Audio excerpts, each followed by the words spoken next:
नमस्कार जय जगन्नाथ। आज प्रथम लंग वीडियो को आपण मानक स्वागत। आशा करुच्ची भल लगे जदि भल लगे गोटे लाइक शेयर सब्सक्राइब करने को जमा भी भूलें। जेहेतु आज मो अपा पुअर बाहाघर अच्छी तो बरजात्री चंदनपुर जीव तो से चाउल अंजुली खावाई रेडी हो जाऊँगी किंतु बाहाघर बरजात्री सहित जीवी कि न जीवी ठीक ना।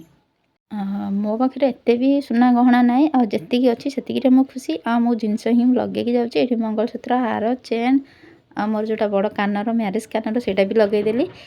मत केबे भी इमिटेशन जिनस लगे भल लगे आठी झील भी रेडी हो गला। ड्रेसटा केमी लगुच निहाती कमेंट कर जनइबे।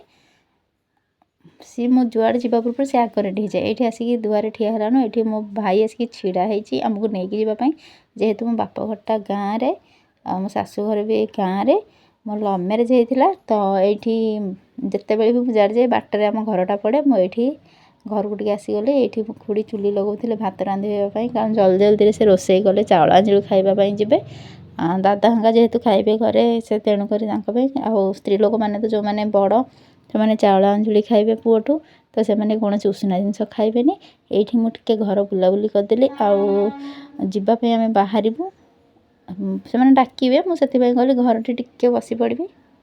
ये एमती एपट सेपट हो सब रूम टे बुलीगली कौन रोसे पत्र हो किचेन ताकू भी देखीदी। एत कि ना अटा चकड़ी थोड़ी अधा चकड़ा कि थुआई से तरतर हांडी गनुषिया पड़े आठी मो भाई कहूँ जहाँ खाइबा कथा खाइदे। ये मुझे आसीगली अपा घर को आसला बेलू रिचुआल स्टार्ट होता बाड़ुआ पानी ये किसी फोटोशूट होता वीडियो मेकिंग होता जेहेतु वीडियो हम बाहाघर कैमेरा चलता ये आम हस मजा चली कारण आमको जो हलदी देते ये करते एमती करूँ सेमती करूँ से मजा मस्ती चली। यहीटा गोटे जिनस भाई बाहाघर बहुत मजा होता है। से आमको सजाऊे कैमेरामैन केमती ठिया हेले पोस्टा केमी आसो से कहती आमको एक्सरसाइज कला भाया लगुच तो समस्ते से हसुले। ये आम हलदी हाथ हो गोटे पोज जोटा फटो सुट होता पोज दौलू तापर यापर बाड़ुआ पानी गाधुआ स्टार्ट हम किंतु टिके आग ये सब फटो फटो जहाँ उठा कथा उठो से कारण सब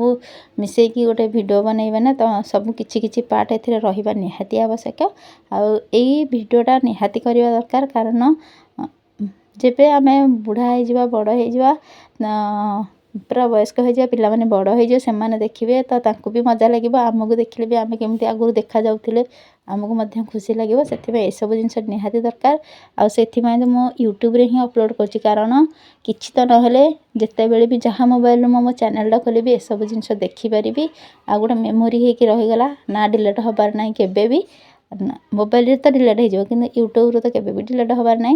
तेणुक सबू आम चली मजा मस्ती फोटोशूट एमती चलला केबे भी आसी नी अपहार को अपहार आम साहि किंतु जो नुआ घर तुला मुझे भी आसी नी फास्ट टाइम आसली तो घर भी बहुत सुंदर बनई जेहेतु घर कहीं ना टे तो सजड़ा सजी एत सब सारा है किंतु जहाँ भी अच्छे ठीक ठाक अच्छे। ये बाड़ुआ पानी गाधा सरीगला पुओ को नापी से तैयारी जेहेतु जो मैंने स्त्री लोक मैंने चाउल अंजुली खाइबे पूरी तरकारी ये सब जिनस होता ये अपा झील ये मझियाणी झील सी मत कहे फिना तू आग खाईदे मुझे कहे रह खाइबा तो तापर गलु फिर बर पाखक आम अपर सान झील ये कि भुवनेश्वर मैरेज कर मेकअप फेकअप से जानी तो तेणुक सी कौन मेकअप आर्टिस्ट डक जाए ना से निजे करदेला। ये चाउल अंजुली जेहेतु आम कहूँ 11टा बेले बाहाघर जीव कि बेलू आसिक 12:30 गोटे है तरतर समस्ते होती चाउल अंजुली घर ने जेहेतु टी गहली फोटो सुटिंगटा भी भलसे मुझे करी मो कैमेरा भी एत भल भिडियो होनी कि फोटो आसुनी तो जहाँ जमी इग्नोर करेंगे टी चलई ने।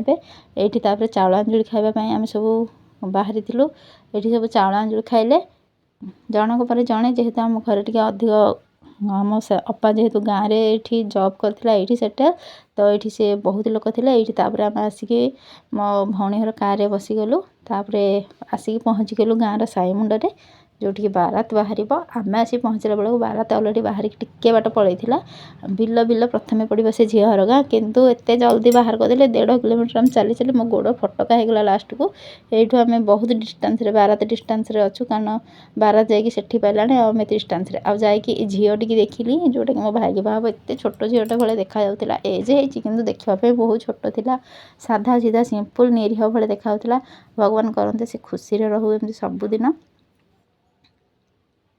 ଏମିତିରେ ସବୁ ଚାଲିଲା। ଆଉ ତା ସହିତ କିଛି ଫଟୋ ସୁଟ୍ ମଧ୍ୟ ହେଲା। ଫଟୋ ସୁଟିଂ କଲୁ। ସିଏ ତ ଫଟୋ ଏମିତି ପୋଜ୍ ଦେଉଥିଲା ଯେମିତି ଚୁପଚାପ ବସିକି ଛୋଟ ଛୁଆଙ୍କ ଭଳିଆ। ତାପରେ ଆମେ ଏଠି ଫଟୋ ସୁଟ୍ କରିଦେଲୁ। ଏଠି ତାପରେ ଖାଇବା ପାଇଁ ଆସିଗଲୁ। ଖାଇବା ତ ଏତେ ଖାସ୍ ନଥିଲା। ସେପଟ ସାଇଡ଼୍ରେ ଏମିତି ବୋଧେ ହେଉଥିଲା ଚିକେନ୍ ଥିଲା। ଚିକେନ୍ଟା ଘାଣ୍ଟିକି ତାକୁ ଘାଣ୍ଟ ଟାଇପ୍ର ପୁରା ମିଶେଇକି ଖୋଳି ଦେଇଛନ୍ତି ପୁରା। ତାର କିଛି ପିସ୍ ହିଁ ନଥିଲା। ଘାଣ୍ଟ କଥା କ'ଣ କହିବି, ମାଛ ଘାଣ୍ଟରେ ମାଛ ଥିଲା କିନ୍ତୁ ସବୁ ଗୋଟା ଗୋଟା ପିସ୍ ହିଁ ଥିଲା। ଏମିତି ସେମିତି ଯାହା ଯେମିତି ଅଳ୍ପ ଟିକେ ଖାଇକି ଆସିଲୁ। ଏଠି ବାହାଘର ଷ୍ଟାର୍ଟ ହେଇଯାଇଥିଲା। ଆମେ କିନ୍ତୁ ଆସିକି ବସ୍ ଯେହେତୁ କାର୍ଟା ଲାଷ୍ଟ ପର୍ଯ୍ୟନ୍ତ ରହିବ ବୋଲି ସେମାନେ କହିଲେ, ମୁଁ ମୋ ଝିଅକୁ ଧରିକି ପଳେଇ ଆସିଥିଲି। ଏଠି ଆସିକି ରାତି 10ଟା ହେଲାଣି। ଘରେ ପହଞ୍ଚିକି ପିଲାମାନଙ୍କୁ ଟିକେ ଖୁଆଫୁଆ କରିକି ମୁଁ ଟିକେ ଫ୍ରେଶ୍ ହେଲି। ଆଉ ଏଇଠି ଟିକେ ମୁହଁ ଫୁହଁ ଧୋଇକି ପିଲାମାନଙ୍କ ପାଇଁ ମଶାରୀ ଟାଙ୍ଗି ସେ ସବୁ ଶୋଇବାକୁ ଗଲେଣି। ଯେହେତୁ ମୁଁ ପୁଅକୁ ଟିକେ ନେଇନଥିଲି ତ ମୋତେ ଟିକେ ଭଲ ଲାଗୁନଥିଲା। ମୁଁ ସେଥିପାଇଁ ବେଗି ଆସିକି ତା କାମ କଲି, ତାକୁ ଟିକେ ଗେଲ କଲି। ତାପରେ ଏଇଠି ମୁଁ ଟିକେ ମଶ୍ଚରାଇଜର୍ ହଙ୍କା ଲଗାଇ କଲି, ଫ୍ରେଶ୍ ହେଲି। ଆଉ ଯେହେତୁ ଦିନ ସାରା ଥକାପଣ ଥିଲା ଏତେ ବାଟ ଗାଡ଼ିରେ ସଫର କରିବା ପାଇଁ, ତ ଭାରି ଜୋରେ ହାଲିଆ ମଧ୍ୟ ଲାଗୁଥିଲା। ଆଉ ଏଇଠି ମୋ ଭିଡ଼ିଓଟା କେମିତି ଲାଗୁଛି କହିବେ କମେଣ୍ଟ କରିକି। ଆଉ good night, see you again. ଆଉ ଏଇଟା ମୋର ଲଙ୍ଗ୍ ଭିଡ଼ିଓ, କେବେ ବି ମିସ୍ କରିବେନି। ଆଉ ଲାଇକ୍ ସେୟାର ସବସ୍କ୍ରାଇବ୍ କରିବାକୁ ଜମା ଭୁଲିବନି। ଧନ୍ୟବାଦ।